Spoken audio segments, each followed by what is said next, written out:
Bueno, muy buenas tardes. Quiero agradecer a la Sociedad Dominicana de Ginecología y al comité organizador la oportunidad de salir por primera vez de mi país desde que comenzó la pandemia. Y qué mejor que haciéndolo en Dominicana. Me siento un dominicano más. Tengo, como decía el doctor Palacios anoche en la inauguración, tengo más de 25 años de venir a República Dominicana. Y me hace sentir, no les puedo decir como que estuviera en casa porque me siento mejor aquí. Entonces, la paso mucho mejor estando con ustedes. Bueno, ya es que vivo solo, tampoco vayan ustedes a pensar que hay un montón de gente esperándome, pero digo, realmente quiero felicitar al comité organizador y a la comisión directiva, porque tuve por suerte estar hace 2 años que se eligió esta junta directiva de quien se tenía muchas esperanzas y expectativas, y después de regresar 2 años después veo con mucho agrado que se cumplió con esas expectativas que se tenía de la sociedad.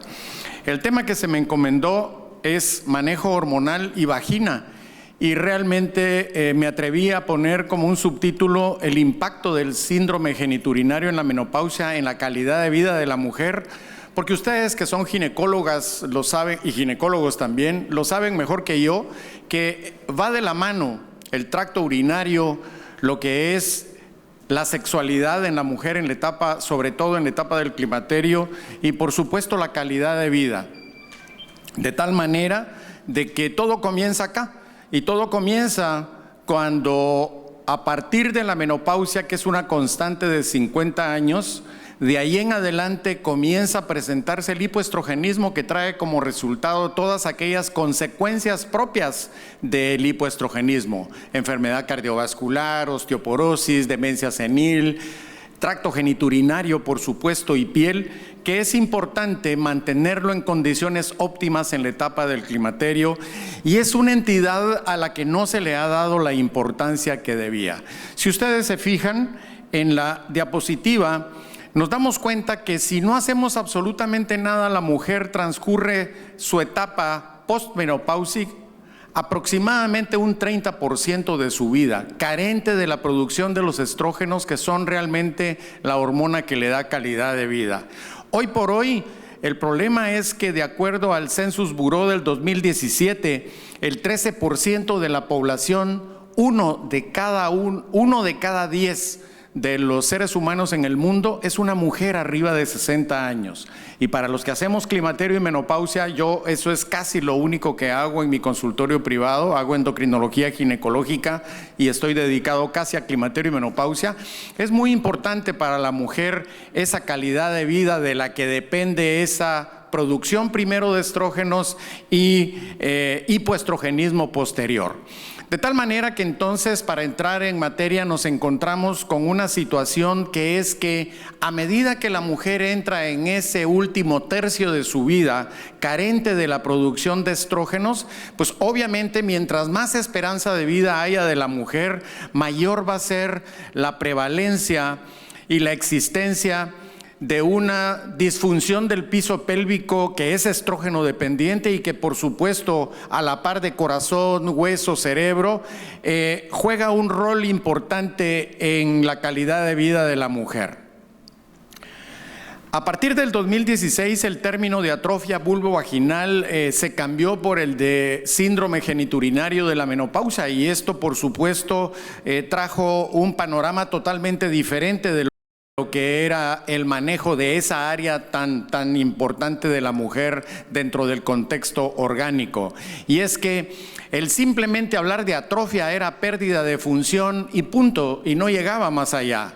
Hoy, el decir síndrome genitourinario nos permite tener un criterio mucho más amplio, mucho más inclusivo, mucho más amigable. Es un entorno total, es un entorno general de la mujer que se encuentra dentro de esta etapa, en donde el Papá Nicolau se convierte en un auxiliar importante cuando nos permite, entre otras cosas, aunque no sirve para eso, nos permite determinar cuándo hay una atrofia genital. De tal manera de que si nosotros esta escala, que es la escala del doctor Santiago Palacios, que ustedes vieron ayer en la inauguración, nos permite ver cuál es la calidad de la salud de los genitales externos, de la salud vulvar de la mujer durante esta etapa tan importante, y en donde no solo va la anatomía de los genitales externos y vagina, sino que además también vamos a encontrar la sintomatología que forma parte de ese componente vulvovaginal. ¿Qué sabemos al respecto del síndrome genitourinario? Pues en primer lugar, ustedes lo saben mejor que yo, la vagina es el órgano con mucha mayor concentración de receptores de estrógenos en el organismo y por consecuencia es la que responde más rápidamente a favor de o en contra de la presencia de estrógenos, y los resultados de su comportamiento anatómico primero y fisiológico después van a ser sumamente importantes, porque la pérdida de producción de estrógenos por parte del ovario se va a reflejar en la anatomía y en la fisiología. Hablemos primero de la fisiología del tracto vaginal, porque vamos a encontrar que por un lado hay una alteración en la maduración del epitelio. ¿Se recuerdan ustedes que el epitelio tiene células superficiales, intermedias y basales? Y cada una de esas placas de células es hormonodependiente dependiendo de cuál sea. Las células superficiales estrógenos, las células intermedias progesterona y las células basales y parabasales andrógenos. El problema está que el glucógeno y el colágeno se produce a nivel de las células superficiales del epitelio vaginal, de tal manera de que cuando la mujer está en hipoestrogenismo, en la etapa de la posmenopausia, vamos a encontrar una alteración de la maduración de ese epitelio vaginal, con una disminución de la producción de células superficiales, y por tanto entonces va a disminuir la producción de colágeno, van a disminuir los lactobacilos que encuentran un medio favorable cuando el ambiente es húmedo, es ventilado, es oxigenado, es ácido. Y por supuesto que el aumento del pH ocasionado por el hipoestrogenismo también es responsable de, por un lado, las inflamaciones e infecciones de la vagina a repetición. Nunca la mujer tiene tantas infecciones vaginales a repetición o infecciones urinarias a repetición como en la etapa de la posmenopausia, y en buena medida porque el tracto urogenital es estrógeno dependiente, y como lo decíamos en la primera línea, la vagina es la que tiene mayor concentración de receptor de estrógenos. Si a esto le agregamos que hay una disminución anatómicamente del flujo vascular y una reducción de las secreciones de la vagina porque hay menos lubricación, nos encontramos con una vagina que es seca, deshidratada, no elástica, con pérdida de turgencia, y que por consecuencia entonces nos lleva al síndrome genitourinario, que complica la calidad de vida de la mujer en esta etapa. Sabemos perfectamente que los cambios en la vagina entonces son responsables de la aparición de todos los síntomas y de todos los signos que afectan la sexualidad y la calidad de vida de la mujer, porque esa resequedad vaginal, esa pérdida de elasticidad, de lubricación, de hidratación, con pérdida de los pliegues de la vagina, nos lleva a una sequedad vaginal, por supuesto a una dispareunia. Una de cada 2 mujeres en la etapa de la posmenopausia tiene dispareunia, la consulte o no, la interroguemos o no, pero forma parte de su entorno íntimo y por consecuencia también de su calidad de vida, que va a estar deteriorada, y lo vemos posteriormente en mucha mayor intensidad. Entonces, cuando hay hipoestrogenismo, hay una atrofia vaginal, por las razones que mencionábamos anteriormente y que vamos a comentar posteriormente, que nos lleva a toda esa gama que ustedes ven en esta diapositiva en colores, con resequedad, con dispareunia, con prurito, con sangrado incluso traumático durante una relación sexual, con disconfort, con falta de calidad de vida, que nos puede llevar incluso a tener infecciones o inflamaciones de la mucosa vaginal y del tracto urinario también. Desde el COVID no es cierto. Desde el punto de vista anatómico, entonces, vamos a encontrar que hay una pérdida de los pliegues rugosos de la vagina, un adelgazamiento de la mucosa porque se pierde esa capa de células superficiales, esa capa de células intermedias, quedan únicamente aquella placa Gracias, te agradezco mucho. Queda entonces solo la placa basal y parabasal, que es andrógeno dependiente y que por supuesto no hay lubricación, y son aquellas vaginas delgadas, acartonadas, sensibles, y que por supuesto están sujetas y expuestas a trauma, a dolor, a inflamación, a irritación. Todo esto es debido a que la ausencia en la producción de estrógenos por parte del ovario nos va a llevar a una disminución de esa renovación constante, por un lado del colágeno, por otro lado de las células superficiales, que las vamos a encontrar dependiendo del ciclo menstrual, predominantemente dentro de la vagina.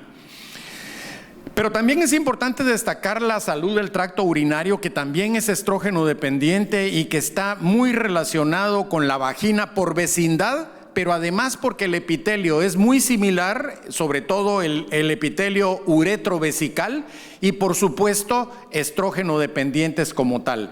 Entonces vamos a encontrar un sinnúmero de sintomatología que desafortunadamente la mujer en el climaterio, como toda mujer, aprende a vivir con todas aquellas condicionantes propias de su género. Y hablo de aquella mujer pobre, y por supuesto que no estoy siendo peyorativo, pero es que la mujer se acostumbra a todo. La dismenorrea, sí, pero es que como soy mujer me toca. A la regla, sí, pero es que soy mujer y me toca. El síndrome premenstrual, igual, de la misma manera. Y la mujer no lo consulta porque cree que es parte fundamental de su género y de sus hormonas, cuando por supuesto que es responsabilidad de nosotros buscar en el interrogatorio adecuado la calidad de vida de la mujer en esta etapa importante. Y en la posmenopausia entonces encontramos desde incontinencia urinaria involuntaria, a pesar de tener anatómicamente una vejiga en su lugar, no hay uretro recto cistocele, y sin embargo hay incontinencia urinaria, hipolaquiuria, icturia, urgencia urinaria, y nos vamos a tratarlo y damos cualquier cantidad de medicamentos que sirven para esto, cuando perfectamente con la simple reposición de estrógenos muchas veces el problema podría resolverse. Sin embargo, pocas mujeres consultan por esta sintomatología vulvovaginal, y las que lo hacen porque realmente ya se encuentran muy mal. Muchas veces, ustedes no me dejarán mentir, cuando su sexualidad es tan pobre y tan poca que resulta que están comenzando a haber problemas familiares con su pareja, porque los hombres, afortunada o desafortunadamente, seguimos produciendo andrógenos hasta el día en que nos morimos, y la mujer tristemente deja de producir estrógenos, andrógenos y progesterona a los 50 años más menos 2, que es la edad en la que se presenta la menopausia en América Latina. Con Red Link hicimos un estudio de investigación y la edad es 50 años más menos 2, con un promedio de 49.2 años.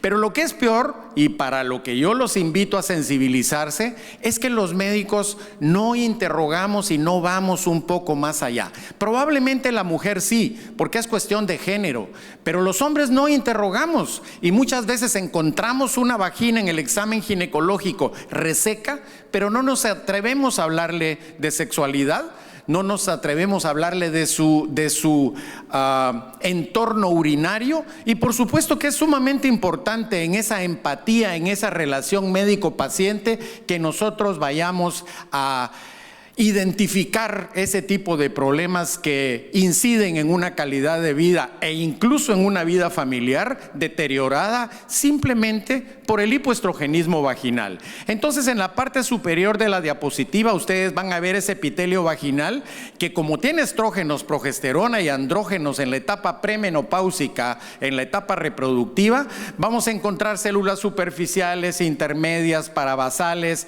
con una producción rica de glucógeno y de colágeno, con un pH que oscila entre 3.5 y 4.5, pero que en la postmenopausia vamos a encontrar ¿El puntero es la parte de abajo? Sí.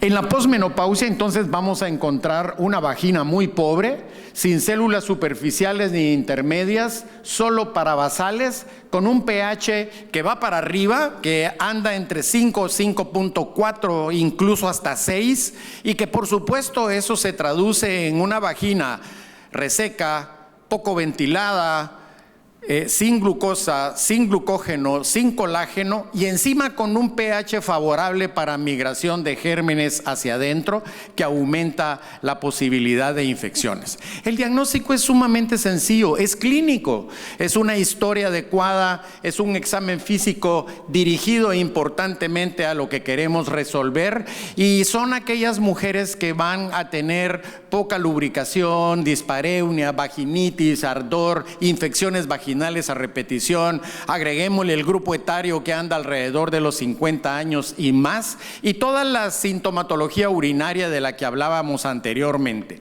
Esta es una diapositiva de Juan Enrique Blumel, un investigador chileno muy importante en el área de climaterio y menopausia, y él mostraba la prevalencia del síndrome geniturinario en el climaterio, hablaba de toda la sintomatología. Pero si ustedes ven, me gustaría por el tema que estamos desarrollando que hiciéramos énfasis en dos aspectos a considerar.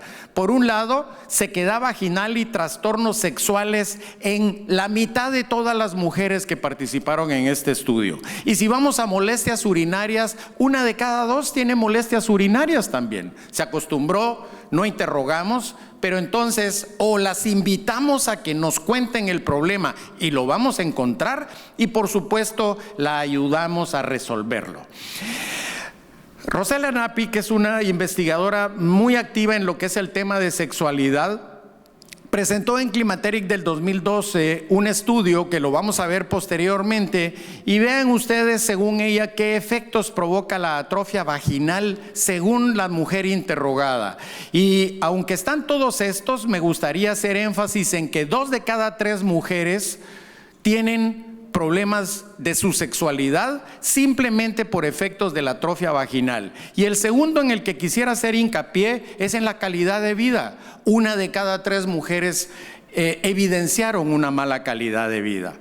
Esta me gusta mucho porque si ustedes se fijan, y estoy seguro que ustedes en su clínica lo han visto, sobre todo aquellos que hacen climaterio y menopausia, ustedes vean en la perimenopausia dispareunia y atrofia, que va de la mano y además es mínimo, pero conforme avanza la etapa de la posmenopausia, aumenta la dispareunia y aumenta la atrofia.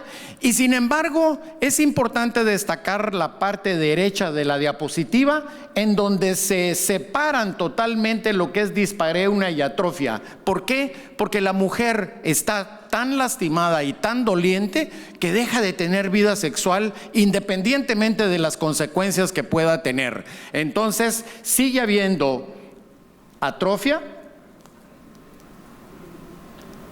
pero dispareunia casi no. Y casi no porque no la haya, sino porque ella evita el tener relaciones. ¿Qué pasa en el ambiente hipoestrogénico a nivel del trígono vesical y de la uretra? Pues 2 aspectos a considerar. En la parte izquierda de su diapositiva podemos ver que el hipoestrogenismo favorece, entre otras cosas, una disminución de la descamación del urotelio de la trígono vesical y de la uretra. Esto trae como resultado que las bacterias propias del área no pueden eliminarse, aumentan sus concentraciones y esto trae como resultado aumento de infecciones urinarias bajas. Pero por el otro lado hay una disminución de los lactobacilos, obvio, en vagina, pero también en el tracto urológico. Entonces hay una colonización vaginal, periuretral y por vecindad migran hacia adentro las bacterias uropatógenas, también con aumento de las infecciones urinarias bajas. Rosela Nappi dice que las actitudes de las mujeres van entonces encaminadas por un lado a permanecer infratratado su problema porque no lo consultan, pero hay un sinnúmero de barreras socioculturales que retrasan esa posibilidad de consulta. Intimidad, timidez, falta de comunicación, lo que ustedes quieran, pero de todas maneras aumenta el problema. Y lo más importante de esto es que la mujer entonces silenciosamente o en complicidad con el esposo, con tal de mantener una vida sexual, está recurriendo al alivio de los síntomas, no tratando el efecto. No tratando la causa, sino tratando el efecto. O sea, hay resequedad vaginal, voy a utilizar un lubricante. Sí, pero este solo resuelve el problema momentánea y temporalmente en el momento en que lo usa, pero no resuelve la causa, que es ocasionada por el hipoestrogenismo, de tal manera de que los invito a que seamos nosotros los que planteemos de una manera proactiva de aquí en adelante el tema de salud vaginal en nuestras pacientes para analizar cuáles son las opciones terapéuticas que tenemos al respecto. Este es el estudio de Rosella Nappi, que les hablaba en un principio, y básicamente tiene aspectos a considerar importantes. En primer lugar, ella hizo una encuesta en mujeres italianas y el tema era la preocupación de la salud de la mujer durante la menopausia, con una pregunta importante que es la que ustedes ven abajo de la diapositiva, y ella les preguntaba qué tan preocupadas o no preocupadas estaban sobre su salud sexual y vaginal. Pero la segunda pregunta era, no piense en el futuro, piense en este momento cómo le está yendo.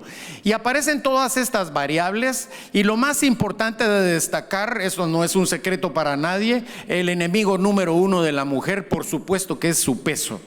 Pero lo importante en el tema que nos compete es que 1 de cada 4 mujeres acusaron problemas en su salud vaginal y 1 de cada 5 en su salud sexual. Y eso es sumamente importante cuando nosotros nos convertimos en el médico consejero de la mujer. Estoy seguro que República Dominicana es como Centroamérica y el ginecólogo se vuelve el médico de atención primaria en salud de la mujer. La mujer nos llama para todo, hasta para con quién llevo a mi mamá, el bebé tiene problemas. Estoy seguro que todos los que están aquí presentes a lo largo de esta pandemia, por lo menos un paciente con COVID han tratado. ¿Y por qué nosotros? Pues porque somos el médico de la mujer y ella nos busca como su salvador para prácticamente todo. Este estudio de Rosella Nappi, 45% de todas las mujeres estudiadas tenían disconfort vaginal, pero de nuevo sequedad vaginal y dispareunia. Fíjense ustedes, en 3 de cada 4 y en 1 de cada 2 el dolor durante la relación sexual. Y sin embargo, les aseguro que muchas de ellas no nos lo consultan. Preguntémoselo. Consideraciones terapéuticas entonces, encaminadas a 2 aspectos. 1, a restaurar la fisiología urogenital, porque con eso estamos resolviendo causa, a aliviar la sintomatología, por supuesto. Es importante la modificación de los estilos de vida en la mujer en esta etapa del climaterio, por supuesto que sí. Se puede y se vale el tratamiento no hormonal a base de ospemifeno, hidratantes, lubricantes, por supuesto que sí. Estoy viendo que ustedes, algunos están tomándole foto a mis diapositivas. No se las tomen, con mucho gusto. Esta práctica fue hecha para ustedes, entonces al finalizar pueden ustedes acudir a la gente de Laboratorios Mayen y la comparto con ustedes con mucho gusto, porque cuando uno da una conferencia o una plática de esta naturaleza, deja de ser de uno para ser de ustedes, y entonces con mucho gusto, si esto va a servir para que todos trabajemos en función de la salud de la mujer, cuenten con ella con muchísimo gusto.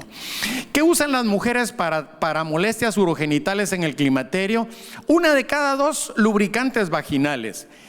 1 de cada 5 terapia hormonal, es decir, ella lo usa y nosotros también le aliviamos los síntomas vasomotores, queremos cuidarle corazón, ya lo decía el doctor Oliva, prevención de osteoporosis.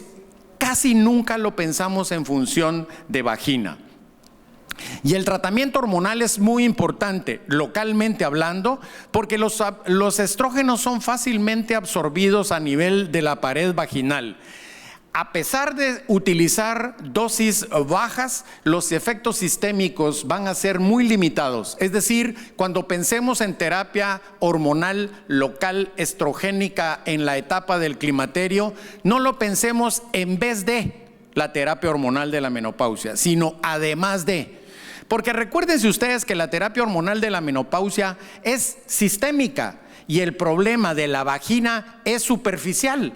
Entonces ustedes le dan una terapia hormonal de la menopausia y pasan 3-6 meses y el problema vaginal no se ha resuelto, en donde si nosotros utilizamos el tratamiento tópico para resolver el problema, vamos a ser mucho más efectivos rápidamente y eficientemente. Las concentraciones séricas del estrógeno transdérmico generalmente no se elevan de modo significativo y si lo hacen permanecen en los rangos normales. Sin embargo, mucho ojo aquí porque tenemos que pensar en qué estrógeno vamos a utilizar para ver en qué momento vamos a ser mucho más efectivos, pero también ocasionar mucho menos daño sistémico, sobre todo cuando hablamos, por ejemplo, entre otras cosas, cáncer de mama. No hay evidencia de decremento de episodios tromboembólicos porque para fines prácticos el estradiol no es responsable de eventos tromboembólicos. Y cuando hablamos de estrógenos transdérmicos, las concentraciones son tan mínimas que no tienen por qué darlo. Deberíamos de tratar entonces de prescribir la menor dosis efectiva. Y cuando hablamos fíjese que estoy hablando en términos generales hasta ahorita, de estrógenos transdérmicos, de estrógenos vaginales, de estrógenos locales y no sistémicos. El resultado deberíamos de comenzar a verlo entre un 80 y un 90% entre 3 y 6 semanas, cuando ya lo decía anteriormente, la terapia hormonal de la menopausia es mucho más a largo plazo. Y por supuesto que en este momento no hay ninguna contraindicación, ninguna, y soy enfático en que la mujer utilice estrógenos locales de baja dosis por el tiempo que sea necesario, incluso indefinidamente, según la presencia de los síntomas. Y hago hincapié en este sentido en que no hay motivos para que no utilicen estrógenos locales de baja dosis. Este es un estudio presentado por Antonio Cano, un español, un estudio fase 3 mostrando el efecto del estradiol de muy baja dosis en la resolución de la atrofia vaginal y la evidencia demostró que la resolución con estriol vaginal es muy eficiente en comparación con los otros estrógenos. Y cuando hablamos de síntomas como palidez, aplanamiento de los pliegues y fragilidad, la respuesta fue muy favorable con la presencia del estriol entre 3 y 6 semanas. ¿Y qué pasa con el índice de maduración de células superficiales, intermedias y parabasales? Vean ustedes en esta diapositiva, en la parte de arriba, el efecto del estradiol vaginal, hago énfasis, estradiol vaginal, en comparación con el placebo, en donde el índice de maduración mejora muy favorablemente para la mujer. Y aquí tenemos el efecto del estradiol en el pH vaginal, y vean ustedes en el lado derecho de su diapositiva cómo el pH vaginal mejora con 10 microgramos de estradiol por la vía vaginal. Hago énfasis de nuevo en estradiol. Cuando hablamos de tratamiento estrogénico, entonces debemos de buscar, por un lado, revertir la atrofia urogenital, promover la modificación favorable de la anatomía de las células vaginales, por supuesto, mejorar también el aumento en el flujo sanguíneo, que es el responsable indirecto de la resequedad y del acartonamiento del epitelio vaginal, que va a disminuir el pH vaginal para mejorar la presencia de lactobacilos, disminuyendo las infecciones vaginales, las infecciones urinarias y por supuesto la sintomatología urinaria. ¿Y por qué hacía énfasis en estradiol? Porque estamos acostumbrados a utilizar el estradiol, digamos los que hacemos climaterio y menopausia, en cantidades suficientes y estriol casi no. Estamos acostumbrados a saber que los 3 estrógenos naturales son el estradiol, la estrona y el estriol, y que el estradiol es el estrógeno que produce el ovario en un 95% durante toda su etapa reproductiva, y que es el estrógeno más potente, y que la estrona es el segundo más potente, y que el pobre estriol es apenas un metabolito que casi no sirve absolutamente para nada. Sin embargo, el estriol utilizado por la vía vaginal tiene características importantes que debemos de transmitirle a nuestra paciente y que nos deben de dar a nosotros tranquilidad. Por un lado, es un estrógeno de acción breve porque es un estrógeno poco potente, el más potente de los naturales. Sin embargo, ayuda a restaurar la microflora vaginal y el pH fisiológico, alivia la sintomatología, la aplicación subjetivamente, porque dependiendo de individualizar a cada mujer, yo a veces lo utilizo todos los días durante por lo menos las primeras 8 semanas, y dependiendo de la respuesta voy espaciando la dosificación.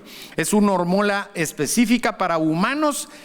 Repito, además está el estradiol y la estrona, pero el problema con el estradiol y la estrona, aunque sea dado en terapia hormonal de la menopausia, es que se puede metabolizar de forma reversible por aquel proceso que ustedes se recuerdan que se llama aromatización extragonadal, es decir, un paso de estradiol a estrona o de estrona a estradiol. Y dejo el nombre de estrona en el ambiente porque quisiera terminar en las siguientes 19 diapositivas. No es cierto. Termino en ¿cuánto? Sí, termino en 1 minuto que me da la mesa, y es más que suficiente para dejarles a ustedes lo que quiero transmitirles. El estradiol es un estrógeno entonces de acción corta, tiene baja ocupación de receptores, es poco potente en relación con los otros estrógenos naturales. El problema es que hay evidencia muy reciente que documenta, este es un metaanálisis de 12 estudios relacionados con estriol intravaginal, y se demostró, entre otras cosas, que las preparaciones vaginales de estriol son seguras en mujeres que tienen factores de riesgo relacionados a la terapia estrogénica sistémica. Hablo de problemas cardiovasculares, hablo de cáncer de mama, y cuando hablo de esa condición, me gustaría mencionarles 3 aspectos a considerar. En el aspecto urodinámico, actúa anatómicamente, localmente también, pero actúa anatómicamente porque mejora la presión máxima de la uretra, porque mejora la presión del cierre uretral, entonces no hay urgencia urinaria, no hay incontinencia urinaria involuntaria. La vejiga hiperactiva se puede tratar inicialmente con estrógenos transdérmicos, con estrógenos vaginales de estradiol. Entonces, la mujer en este momento reconoce la etapa de la menopausia como un estado fisiológico. Ya me tocó, ya terminó mi etapa reproductiva, ya envejecí. No es cierto, no es cierto. Esa generación XX de la que ahora se habla, que somos nosotros los que tenemos los que tienen más de 60 años, no los que tenemos porque no me conviene. Sin embargo, si se dan cuenta ustedes, toda la sintomatología del climaterio, la mujer aprende a vivir con ella, no debería de aprender a vivir con ella. ¿Cuáles son los beneficios del estrógeno tópico vaginal? Que es eficaz, que resuelve la sintomatología, que modifica favorablemente la anatomía, que da un mejor alivio de los síntomas en comparación con el estrógeno por la vía oral porque es sistémico. Y cuando hablamos de cuál es el mejor estrógeno vaginal, esta diapositiva yo quisiera que ustedes la guardaran en su disco duro por 2 razones importantes. Número 1, aquí están los 3 estrógenos naturales. Número 2, vean ustedes su actividad biológica. 10 veces menos que el estradiol. Cuando hablamos de la estrona, cuando hablamos de la estrona es 10 veces menor. Cuando hablamos del estradiol es el más potente, es 80 veces más potente que el estriol. Sí, pero vean ustedes, teratogénico cancerígeno, una cruz estrona, neutral el estradiol y protector el estriol. Porque cuando tenemos una paciente con cáncer de mama, váyanse ustedes al extremo derecho de la diapositiva y miren, por un lado, la afinidad a los receptores mamarios, mucha con la estrona, mucha con el estradiol y casi ninguna con el estriol. Recordemos nosotros que la vagina tiene receptores beta y la mama y el endometrio tiene receptores alfa. Entonces el estriol actúa sobre receptores beta. Tenemos una paciente con cáncer de mama, estamos utilizando letrozol, tamoxifeno, cualquier antiestrogénico y tenemos sintomatología vaginal, no la condenemos y no la castiguemos a tener enfermedad vulvovaginal, porque hoy sabemos con toda la tranquilidad del mundo que podemos utilizar estriol por la vía vaginal. Y por último, vean ustedes la afinidad con los receptores endometriales. De nuevo, es casi ninguna. Con un beneficio adicional, y con esto termino. Vean ustedes del lado derecho, la afinidad de los receptores urogenitales es mucho mayor con el estriol, por las razones que mencionamos anteriormente, que el estradiol y la estrona. De tal manera de que concluimos muy rápidamente con que el estriol es una excelente opción terapéutica para la prevención y para el tratamiento de la vaginitis atrófica posmenopáusica, con un beneficio adicional importante: no tiene absorción sistémica. De verdad que quisiera seguir conversando con ustedes porque me siento muy a gusto, pero les agradezco su tiempo, su atención y el haberme acompañado, y espero que nos veamos de nuevo mañana con otro.